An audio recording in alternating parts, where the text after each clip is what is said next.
MP board कक्षा 10वीं के साइंस के स्टूडेंट्स के लिए यहाँ पे लेकर के आ चुके हैं चार नंबर के जितने भी प्रश्न आपके बन रहे हैं, इंपोर्टेंट क्वेश्चन ले आए हैं और आपके 4 नंबर के इन क्वेश्चन से 12 नंबर इस वीडियो से कंप्लीट हो जाएंगे, है ना। क्योंकि 4 नंबर के आपके कुल 3 क्वेश्चन यहाँ पे पूछे जाने हैं ना, 4 या 12। तो पिछले वीडियो में हमने आपके 3 नंबर के क्वेश्चन, 2 नंबर के क्वेश्चन और 1 नंबर के आपके ऑब्जेक्टिव, है ना, ऑब्जेक्टिव सारे कंप्लीट करवा दिए हैं। तो वो वीडियो सभी जाकर के देख लेना, आपकी तैयारी हो जाएगी, है ना। 2 नंबर का वीडियो जो है उससे 24 अंक कंप्लीट होंगे और ये आपका 3 नंबर का वीडियो है उससे 9 अंक कंप्लीट होंगे और इस वीडियो से आपके 12 अंक कंप्लीट होंगे। और ऑब्जेक्टिव की आपकी सारी की सारी वीडियोस डल चुकी हैं, जाकर के देख लेना सभी वीडियो, है ना, क्योंकि तैयारी अच्छी हो जाएगी, है ना। क्योंकि सब इंपोर्टेंट बताया है और बिल्कुल तैयार करके जाना, हर पेपर की तरह इसमें भी पूछा जाएगा। देखिए अमीबा अपना भोजन कैसे प्राप्त करता है, देखिए 4 अंकीय क्वेश्चन है, ये सारे के सारे बिल्कुल कर लेना। और एक डायग्राम की वीडियो अलग से डाल दी है, वो जा करके देख लो ताकि तैयारी अच्छी हो जाए, तगड़ी। देखिए अमीबा कोशिकीय सतह से उंगली जैसी अस्थायी प्रवर्ध कूटपाद या पादप की मदद से जो है भोजन ग्रहण करता है। देखिए अगर ये ऑब्जेक्टिव में भी आता है ना कि अमीबा के भोजन ग्रहण करने की विधि का नाम क्या है, तो कूटपाद या पादाप, ये याद रखिएगा नाम, है ना। तो आपको अच्छी तरीके से हर एक पॉइंट को देख करके चलना है, किसी भी रूप में क्वेश्चन पूछा जा सकता है ना। यह प्रवर्ध भोजन के कणों को घेर लेते हैं तथा संगलित होकर खाद्य रिक्तिका बनाते हैं। खाद्य रिक्तिका के अंदर जटिल पदार्थों का विघटन सरल पदार्थों में किया जाता है, वे कोशिका द्रव्य में विसरित हो जाते हैं। बचा हुआ अपचयित भोजन कोशिका की सतह की ओर गति करता है और तथा शरीर के बाहर निष्कासित कर दिया जाता है। ये था यहाँ पे अमीबा जो है भोजन कैसे ग्रहण करता है अपनी लोग, तो एक विधि कूटपाद विधि द्वारा वो है भोजन ग्रहण करता है और इसकी प्रक्रिया पूरी यहाँ पे दी गई है ना। अच्छे से तैयार कर लेना क्वेश्चंस को, जो बताऊंगा, और वो सारे वीडियोस देख लेना जो कि 2 नंबर और 3 नंबर के और आपके ऑब्जेक्टिव की वीडियो है, जा करके जल्दी देख लेना, प्लेलिस्ट में आपको वीडियो मिल जाएंगे, है ना। ये रहेगा आपका। देखिए मनुष्य के पाचन तंत्र का स्वच्छ एवं नामांकित चित्र बनाइए। देखिए मोस्ट इंपोर्टेंट क्वेश्चन है ये, बहुत ही ज़्यादा इंपोर्टेंट है, कई बार ये परीक्षा में आया है। देखिए सामने रहेगा आपका, देख पा रहे होंगे, इसमें हमारी मुख या जिह्वा लिख देंगे या फिर मुख लिखेंगे यहाँ पे, है ना, मुख या जिह्वा, है ना। फिर ग्रसिका होती है ये, है ना, ग्रसनी ग्रसिका, इसे हम यहाँ पे जो है नामकरण इसका करेंगे। आहार नाल, फिर आगे आहार नाल इसे नाम दिया। गले तक होती है, गले में होती है, उसे हम ग्रसिका बोलते हैं ना। फिर आगे तो उसे हम आहार नाल नाम देते हैं। और फिर आमाशय का निर्माण यहाँ पर आमाशय बनाएंगे, है ना। और डायफ्राम, पित्ताशय, पित्तनली, यकृत, लीवर वगैरह, अग्न्याशय, क्षुद्रांत, बृहदांत्र, है ना। क्षुद्रांत बोले तो छोटी आंत, बृहदांत यहाँ पे बड़ी आंत, है ना, परिशेषिका और गुदा द्वार। इस प्रकार से ये पूरा यहाँ पे ये स्ट्रक्चर रहेगा किसका, मानव पाचन तंत्र का, है ना। तो ये इसके बाद है अगला क्वेश्चन आपका, सावन एवं अपमार्जक में अंतर। देखिए 3 नंबर के क्वेश्चन कंप्लीट करवाए थे, उसमें तो ये 3 नंबर का बता चुका था, लेकिन इस 4 नंबर में कोई 4 अंतर, है ना, मोस्ट इंपोर्टेंट क्वेश्चन है ये, कई बार आया भी है 4 नंबर में। तो सावन उच्च जो अणुभार वाले कार्बोक्सिलिक समूह के सोडियम व पोटेशियम लवण होते हैं। अपमार्जक लंबी कार्बोक्सिलिक अम्ल श्रृंखला के अमोनियम व सल्फोनिक लवण होते हैं। ये केवल मृदु जल के साथ ही झाग उत्पन्न करते हैं, ये कठोर एवं मृदु दोनों प्रकार के जल के साथ झाग उत्पन्न करते हैं, है ना। ये मृदु के साथ ही झाग उत्पन्न करेंगे। ये कठोर जल में उपस्थित Ca व Mg, है ना, कैल्शियम मैग्नीशियम लवणों के साथ अविलेय पदार्थ बनाते हैं, है ना। ये आपको अंतर दिए गए हैं 3 और 4 अंतर। सावन अपमार्जक की तुलना में कपड़े कम साफ करते हैं, है ना, अपमार्जक साबुन की तुलना में कपड़े अधिक साफ करते हैं। तो इस प्रकार से आपको इनमें अंतर लिख देना है डिटर्जेंट और साबुन में। इसके बाद है पीएच परिवर्तन के कारण दंत क्षय किस प्रकार होता है, इससे कैसे बचा जा सकता है, बहुत ही इंपोर्टेंट क्वेश्चन है। तो हमारे मुंह का पीएच मान जब 5.5 से, है ना, आपने पीएच पैमाना देखा होगा, इस प्रकार से होता है यहाँ पे 14, 0 और ये 7, है ना। 7 से अगर नीचे की ओर जा रहा है तो अम्लीय माध्यम की ओर बढ़ रहा है, 7 से ऊपर जा रहा है तो क्षारीय माध्यम की ओर बढ़ रहा है ना। ये क्या होता है यहाँ पे होता है अम्लीय माध्यम, है ना, अम्ल। और यहाँ पे क्या होता है, यहाँ पे होता है क्षारीय माध्यम, आपको पता ही होगा, आप लोगों ने पीएच पैमाना पढ़ा होगा। और इसमें हमारे मुंह का पीएच मान क्या है, 5.5 लगभग यहाँ इस तरफ आएगा, है ना, 5.5। अगर देखिए पीएच मान 7 से कम होगा, मतलब 7 से कम होगा तो वो अम्लीय ही होगा। और अगर हमारे मुंह का पीएच मान जो है कम होगा, 5.5 से कम होगा ना, तो दांतों का क्षय जो है आरंभ हो जाता है यहीं से, है ना। और दांतों का एनेमल, देखिए दांतों पर एक परत पाई जाती है, पतली सी परत होती है दांतों पर पाई जाती है, एनेमल उसका नाम है। और आपको इसका नाम याद रखना है ना। मनुष्य के शरीर का सबसे कठोर भाग जो है एनेमल होता है और दांतों पर एक पतली परत पाई जाती है जिसे एनेमल कहते हैं और वो किसकी, कैल्शियम हाइड्रोक्सीएपेटाइट की जो है बनी होती है ना, ये याद रखिएगा। जो शरीर का सबसे कठोर पदार्थ है यह जल में नहीं घुलता, कभी नहीं घुलता, किंतु मुंह के पीएच का मान 5.5 से, अगर पीएच मान घटेगा तो वो तो एसिड है ना, तो एसिड इसे जला देगा, है ना, मतलब एसिड से संक्षारित कर देगा। 5.5 से कम होने पर यह संक्षारित हो जाता है। मुंह में उपस्थित बैक्टीरिया भोजन के पश्चात मुंह में अवशिष्ट शर्करा एवं खाद्य पदार्थों का निम्नीकरण करके अम्ल उत्पन्न करते हैं। भोजन के बाद मुंह साफ करने से इससे बचा जा सकता है। मुंह को साफ करने के लिए क्षारकीय दंत मंजन का उपयोग करने से अम्ल की अधिक मात्रा को उदासीन किया जा सकता है। फलतः दांत के क्षय को रोका जा सकता है। ये रहेगा आपका इसका कंप्लीटली आंसर। यहाँ पर देख सकते हैं आपका 4 नंबर का क्वेश्चन है और 4 नंबर का ही क्वेश्चन है। इसके बाद है 5वें नंबर का क्वेश्चन आपका धमनी एवं स्राव में अंतर लिखिए। देखिए 3 नंबर के क्वेश्चन में ये कंप्लीट करवाया था, वैसे तो यहाँ पे आपको फिर से करना चाहिए इसे। धमनी और स्राव में 4 अंतर कर लेना जरूर से, है ना। देखिए तो धमनियाँ शुद्ध रक्त को हृदय से शरीर के विभिन्न भागों तक ले जाती हैं और सिराएं जो हैं शरीर के विभिन्न भागों से रक्त एकत्रित कर हृदय की ओर लाती हैं। मतलब एक अंतर आप ऐसे भी लिख सकते हैं कि धमनियों में शुद्ध रक्त बहता है और सिराओं में जो है अशुद्ध रक्त बहता है ना। मतलब वो शुद्ध करने के लिए हृदय तक ले जाती हैं, तो मतलब अशुद्ध ही रक्त होगा ना, है ना। इसके बाद है आपका ये त्वचा के नीचे गहराई में स्थित होती हैं और ये त्वचा की कम गहराई में मतलब ऊपर की ओर होती हैं सिराएं। इनकी दीवारें मोटी होती हैं एवं इनमें कपाट नहीं पाए जाते। इनकी दीवारें पतली होती हैं तथा इनमें जो है बाल या कपाट पाए जाते हैं। पल्मोनरी धमनी को छोड़कर से सभी धमनियां ऑक्सीजनित रक्त का संवहन करती हैं, है ना। एक अपवाद है कि पल्मोनरी जो धमनी है उसमें अनऑक्सीजनित रक्त जो है बहता है, मतलब उसमें ऑक्सीजन नहीं होती। और पल्मोनरी सिरा को छोड़कर से सभी सिराएं ऑक्सीजनित रक्त का संवहन करती हैं, अनऑक्सीजनित, है ना। तो ये इसका आंसर रहेगा। इसके बाद है आपका अगला क्वेश्चन मानव उत्सर्जन तंत्र का नामांकित चित्र बनाइए तथा उस पर निम्नलिखित को जो है आपको नामांकित करना है। महाधमनी, महासिरा, मूत्राशय, मूत्र मार्ग, है ना, इन्हें आपको करना है, विशेषकर इन्हें करना है यहाँ पे दिए गए हैं और जो पार्ट होते हैं वो तो आप कर ही देंगे, है ना। वैसे तो अगर ऐसा क्वेश्चन आता है तो और भी बढ़िया है क्योंकि आपको यही बस करने होंगे, है ना। तो इस प्रकार से आपको यहाँ पे बना देना है ये यहाँ पे मानव उत्सर्जन तंत्र का नामांकित चित्र। यहाँ पे दायां वृक्क होगा, बायां वृक्क, ये किडनियाँ हम दोनों बना देंगे, है ना, वृक्क किडनी, है ना। और इसमें क्या महाधमनी पूछा गया है तो महाधमनी यहाँ पे ये हो जाएगी आपकी, है ना। ये जो है ये महाधमनी, महा क्यों बोला जाए इसे, तो बड़ी है, महाधमनी बोल देंगे, है ना। इसके बाद महासिरा, तो ये यहाँ पे आपकी महासिरा होती है इस तरफ, ये पीछे की ओर देख सकते हैं यहाँ पे 2 पार्ट में है ये, और ये महाधमनी हो गई, ये महासिरा हो गई और ये जो है यहाँ पे महाधमनी हो गई। तो समझ गए आप, इस प्रकार से आपको करना है। इसके बाद मूत्राशय क्या है, तो ये देखिए यहाँ पे देख सकते हैं ये मूत्राशय यहाँ पे हो जाता है। इसके बाद मूत्र मार्ग हो गया ये, है ना। तो आपके यहाँ पे दर्शाए गए हैं, तो इस प्रकार से आप इन्हें कंप्लीट कर सकते हैं, है ना। चलिए बढ़ते हैं नेक्स्ट क्वेश्चन की ओर। ये सारे क्वेश्चन कर लेना, अभी तक चैनल को सब्सक्राइब नहीं किया तो कर लीजिए क्योंकि सामाजिक विज्ञान के पेपर की तैयारी केवल और केवल यहीं पे अच्छी तरीके से करवाई जाएगी और जिस प्रकार से हर एक पेपर की तैयारी करवाई है वैसे ही हर एक पेपर की तैयारी के लिए यहाँ पे जुड़े रहें। देखिए, और इसका पीडीएफ चाहिए तो चैनल मेंबरशिप को ज्वाइन कीजिए, आपको पीडीएफ चैनल मेंबरशिप पोस्ट के द्वारा प्रोवाइड करा दी जाएगी, है ना। प्लास्टर ऑफ पेरिस किसे कहते हैं, देखिए बहुत ही इंपॉर्टेंट क्वेश्चन है, 4 नंबर में कई बार ये आया है ना। देखिए प्लास्टर ऑफ पेरिस क्या है, इसकी आर्द्रता रोधी बर्तन में से क्यों रखा जाना चाहिए, तो प्लास्टर ऑफ पेरिस जिप्सम, है ना, CaSO4 × 2H2O, ये इसका जो है सूत्र होता है जिप्सम का, याद रखना, बिल्कुल ऑब्जेक्टिव में बन सकता है। जिप्सम का सूत्र, रासायनिक सूत्र CaSO4 × 2H2O।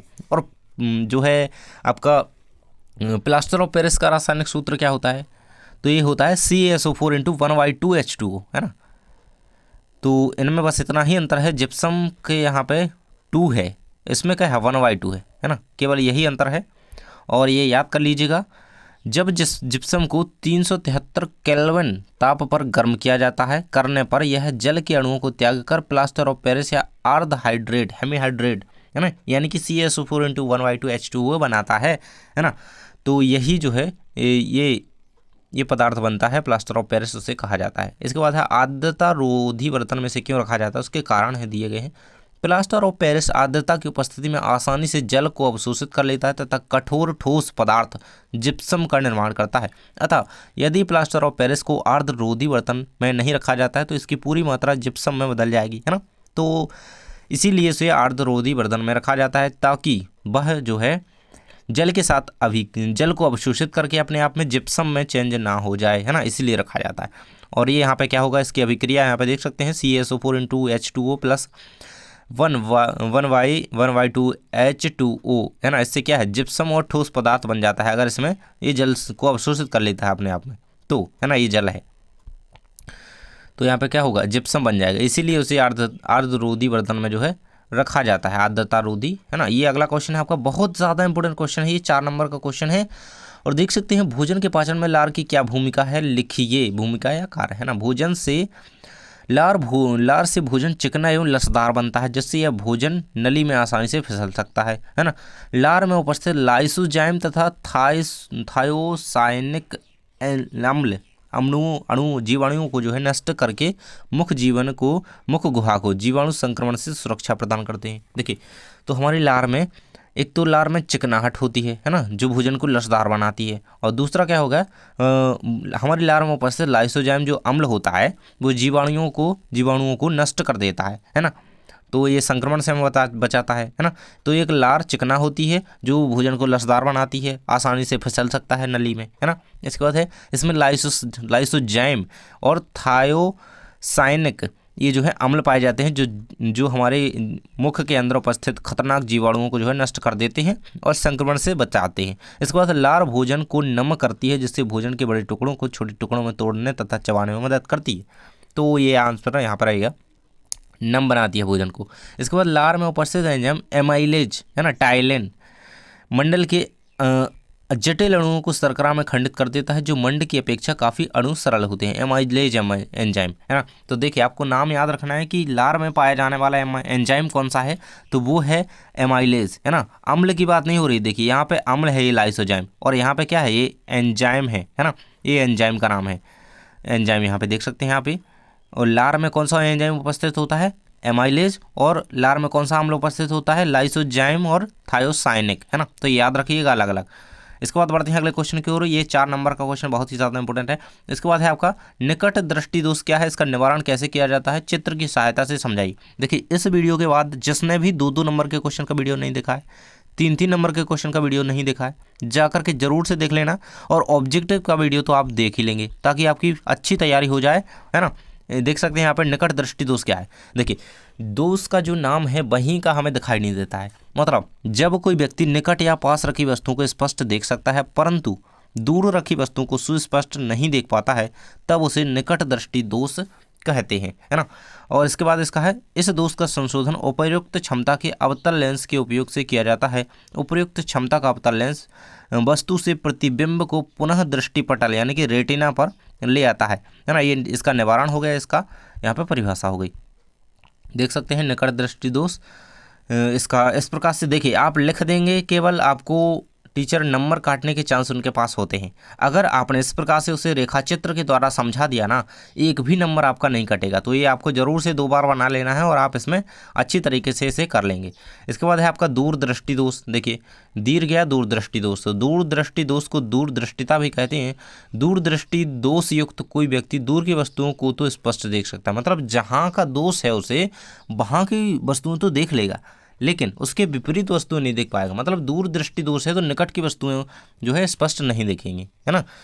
ऐसा दोषयुक्त व्यक्ति का निकट बिंदु सामान्य निकट बिंदु 25 सेंटीमीटर से दूर हट जाता है ना। सामान्य निकट बिंदु कितना होता है हमारा, 25 सेंटीमीटर होता है। ये क्वेश्चन कई बार बोर्ड परीक्षा में आया है कि, है ना। यही देखिए, यहाँ से देखिए, ऐसे व्यक्ति को आराम से यहाँ से देखिए, यहाँ से पढ़ने के लिए पठन सामग्री को नेत्र से कितनी दूरी पर रखना पड़ता है, तो 25 सेंटीमीटर। आंसर याद रखना, है ना। निकट बिंदु, सामान्य निकट बिंदु क्या है, तो 25 सेंटीमीटर, ये याद रखना क्योंकि कई बार ये परीक्षा में पूछा गया है, कितना, 25 सेंटीमीटर।